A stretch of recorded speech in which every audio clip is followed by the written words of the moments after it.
Hello everyone, I'm Leon Thomas Lewick. Here's your political news roundup for Friday, July 5th.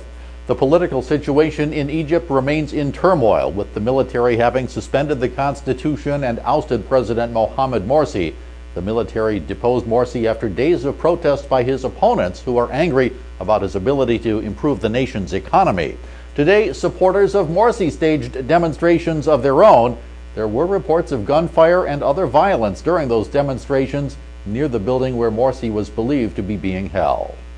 In response to Morsi being overthrown, the African Union suspended Egypt's membership in the organization. The AU issued a statement saying the suspension in the union is standard response to any interruption of constitutional rule by a member.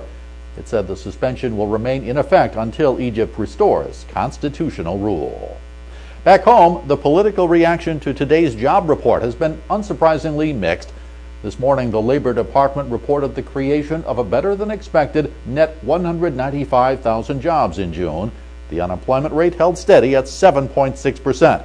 President Obama's Council of Economic Advisors Chairman Alan Krueger said the economy has now added private sector jobs for 40 consecutive months, and the pace of job growth has increased for each of the last 3 years.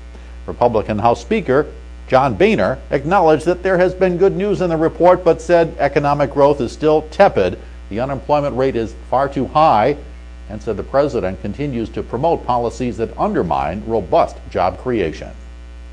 When Congress returns to Washington after Independence Day recess, the future of immigration reform will be at or near the top of its agenda.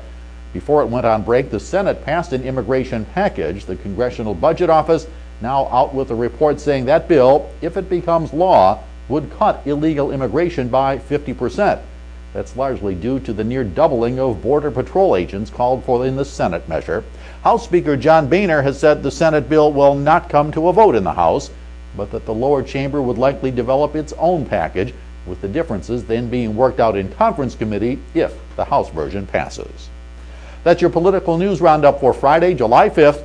I'm Leon Thomas Lewick. Have a great weekend and stay logged on to rttnews.com for the latest political, economic, and stock market news all day long.